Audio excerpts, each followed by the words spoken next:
Hey guys, sorry for being late. I was trying to figure out some things regarding the hedge that we're looking at right now and, determining what their position is, which is going to be so critical. And I think I did figure it out. And in fact, I had to train both Grok and ChatGPT who didn't get it. So it's an unusual situation, no doubt. So what happens for JP Morgan, they have, a long only um, view of the market and they have a collar. So these red lines are the quarterly collar and you can see them here. So you've got a short call, a long put, and a short put. The market will never go below that short put or they are in a deep amount of doo-doo, right? And it came, kind of close, closer than they probably wanted it to get down there, right? So, yesterday on the market taking back the position so strongly, and forcefully, I and like all the other commentators were under the assumption that we were going to go long again, right? Everything's great. All the little doggies are getting along. They're entering their trade agreements, and we're trying to get China to play along fairly as well. If we can accomplish that, then I think the world will be a better place. So it'll have more opportunity for the United States to bring back the manufacturing, it really does need to have for its own national security reasons. You certainly don't want to have foreign countries, controlling all of your pharmaceuticals and your, top, you know, semi chips and things like that, that you need to function as a society. You have to be able to produce that when you're a country the size of the United States. It's just, common sense. So it's good that we're bringing back the manufacturing and the playing field was so skewed that we're flipping that around. All they have to do is cover the cost of production. And so it's not going to be as draconian as anyone has been making it out to be. So they just have to cover, payroll and benefits for these employees versus the payroll and benefits or lack of benefits, payroll, I guess, that people in Bangladesh and China are paid or Vietnam, wherever the other manufacturing plants are located. Very cheap labor. So in exchange for the cheap labor, we're having to cover some costs that we would like to offset and control the dollar, lower our dollar to mitigate that cost differential for the exporting country not to have such a hard hit, even though it's a low amount. I mean, we're talking 10 or 15%, something like that, unless they start sending, even undercutting the products and flooding the markets with steel, bad trade practices and things like that. So, we all know what, it's so transparent, everybody will know what's going on and they can address, individual items as they come up in the future. But I think it's all going to work out also. And the where we are now is what is the, stock market going to do? And it's all centered on this 5290 long put. Usually the market doesn't get down there, right? And if it does, it's a very short window of time. They don't open an option contract for this. It's simple delta hedging. And, it costs them $20 billion to hedge. I'm doing a, table napkin calculations. The size first of their portfolio is huge. And to hedge that is also huge, like they did with this tariff run. So Otherwise, they just sell futures to hedge it, delta hedge it, and it's temporary, very temporary, and they get it back above the hedge line, nothing serious. But when we entered into this tariff nightmare with this huge candle down, that forced them into a position probably to cover with option contract. That's, where I was bringing in that April 18th. I'm sure many people are looking at me like I'm crazy or something on Twitter. I don't care. But they wouldn't just delta hedge that, right? Because of the, severity. They don't know what's going to happen. The people got on CNBC, and JP Morgan's own spokesperson got on CNBC and told people to close their contracts, okay? Close their accounts. She said, get out of equities. And then we had that gap down. It was just the most unbelievable thing I've ever heard in my life for, a hedge fund to send a spokesperson to say that on TV. They're not a retail analyst. But anyway, that's a different subject. This wasn't a delta hedge. So my consternation most of the night was, what are they doing? Are they hedging the hedge? And I sent out a couple of posts about that yesterday. Are they, going to delta hedge the hedge? You know, it's like it's complicated. What in the hell is going on, right? What do? They have this April 18th hedge. Or I assumed if I would have had to, if I were carrying that much, notional, there's no way they could have delta hedged that. They would have absolutely gotten an option contract to offset that risk. So they delta hedged the breakout is my guess. They certainly aren't on the phone with me instructing me every move that they make in the market. You have to use your brain and try to figure this stuff out. So if which what happened is what I think happened, it's obvious it is because we're sitting underneath the hedge line. Okay. We're sitting underneath the hedge line. So my thesis is sound. I have logic. I'm certainly bright enough to figure things out. And I've not, had a standard structured education system. I've learned a long time ago to figure things out myself. And I just sit through the scenarios in my brain until I figure stuff out. And so I was glad to teach both ChatGPT and Grok, who both got it wrong, because all they could come up with was the delta hedging. So what we need to do is prepare for shorts in and around this strike going into um, the 18th of April, and then go long above that. So after April 18th, they can go long. It would cost them way too much money to hedge the hedge with another option contract the opposite direction. It would be crazy to do that. So, and delta hedging it with futures um, could become, I guess, complicated for them to manage, considering the size of that portfolio. So, my guess is, we'll see this pin hold like we are right now.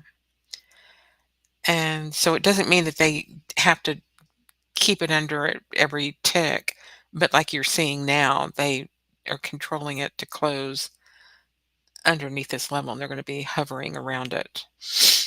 So, should it pop up and start taking off, you know, Somebody please explain to me what's going on because I'm certainly confused. But my best guess is that we are going to be short futures um, for the next couple of weeks, and then on the 20, or just excuse me, one more week. It's just one day, week and one day. And it is close of the business. It's not in the morning. It's not like OPEX or expiration. So on the 21st, we can go long. But that doesn't mean that they have to tank it short, right? Just because it's a short futures, short options position and hedge, they just want it to close below the line, right? They're not really out to make money on it. They don't care if it goes shorter because they'll make money going shorter. That wouldn't bother them. So like if the market itself decided to go short, they'll probably, participate. But in a short gamma situation, they're supposed to be buying support. And they didn't buy support today, which blew my mind. They waited till we got to 1.5 times the monthly range again before they bought it. They went through um, these levels. Um, they took it down, I guess, to the weekly 3 and bounced it in the monthly 1.5 times range. But that's, I guess, um, trading. Maybe they were just making money and then allowing it to drift back up. Because when they're short gamma and short futures, they're making a lot of money. I mean, that's a lot of size. I think it's close between 20 and 20 billion or something like that just for the hedge alone. So they could stand, to make a nice book of profit. But as long as we know the playbook, then we can play along. And so from now on, we're not going to get excited until those gamma flips occur. And I will be looking very, very closely going forward until through next week where our gamma flip lines are, because that's what happened today. It did fine, just normal trading until we broke the hedge line and it took off. And this candle's deceptive because it looks like the hammer that it is. But I mean, this just went pretty much straight down and went through my 1.25 daily range, which surprised me. But it did get, to the daily SPX. So we're supposed to be hedging with futures, but when they got the option position, they went to an SPX level, not an ES level, unless they were going to the weekly 3. They could have been, because this is like a game of finding their support. They went to the weekly 3, but it was the 1.5 times the daily range. So once they start taking off like this and it starts going vertical or um, straight down the drop, we need to find the pop line. And unfortunately, I kept thinking it was going to be a couple of other locations, the daily 3 for sure. And I, was really convinced that that was going to be it. And then it went all the way down to the 1.5 um, of the daily 3 on the close. This is the 1.5 on the open down here. So know our levels, know what their game is. So they're going to be short. So trade to support and then bounce it back up, right? So it's going to be more like a return to the mean type trade, short, and then long um,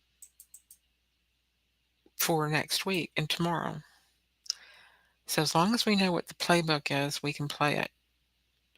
So if I've totally got this wrong and I'm embarrassing myself, somebody let me know. But this is very, very unusual considering that we're hedging the hedge fund. I mean, we're already hedged because it's below the whole fund is already hedged, right? But they have to execute the hedge. And how do they execute the hedge? They normally execute it with deltas on just trading ES short. But because of the severity of the tariffs and the longer term situation that it posed, they made a decision to get that option position, and that was confirmed today by the depth of that sell off because they're making money on it, and then they controlled it, took it back to the hedge line, and pinned it. So, very, very cool. Very cool. Again, if I'm, you know, totally off, you know, um, you should have seen me on Grok or ChatGPT. I'm like, are you just making this shit up? You don't know. And I said, because I think it's this. And it was like, oh, yes, what you're saying actually true because on their website it says, or other short-term instruments. They'll hedge using the futures or other short-term instruments. So I was right. I think I was right. Please let me know. I would like to know and make sure I'm on the right side of my trades. So anyone that is institutionally based with JP Morgan, do me a favor and just confirm it for me. I would appreciate it. All right. So going forward in Q, um, could NQ bifurcate from the JP Morgan trade? And would it bifurcate? Could it and would it? We broke into the monthly ones. We broke back inside the monthly ones. So all those, they're not connected to that JP Morgan contract. So the monthly contract risk had been moved out, right over here. And when this broke back inside, right,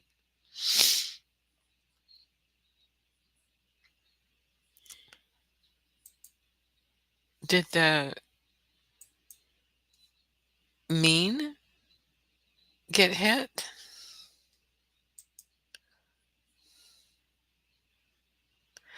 No, it did not. Look, that is your hedge line.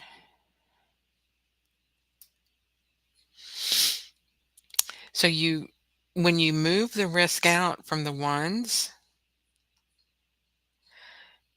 you could bring the risk down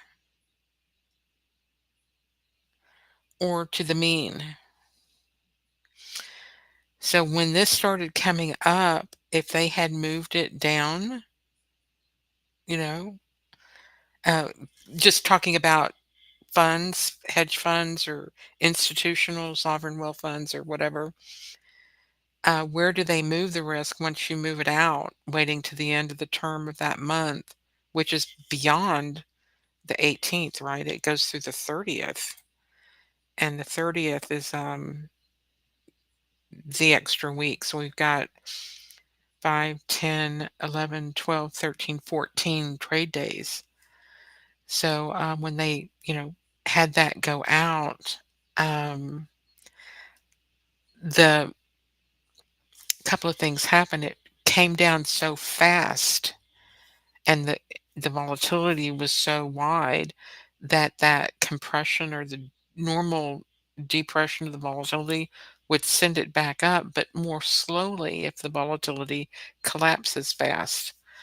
But anyway, I didn't know where they would move their risk, and obviously it's in the middle. So we've got two middles. You've got the 90 or the 30-day and the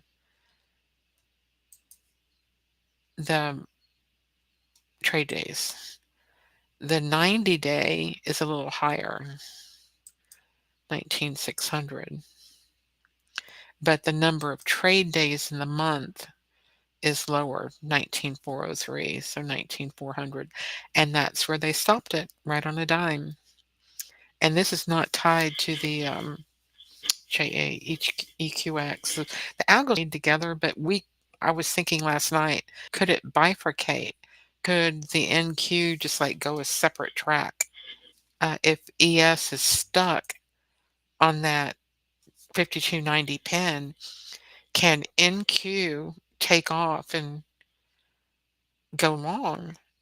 Well, obviously not, because we already answered the question the same way that we did sort of with the hedge on the JP Morgan trade.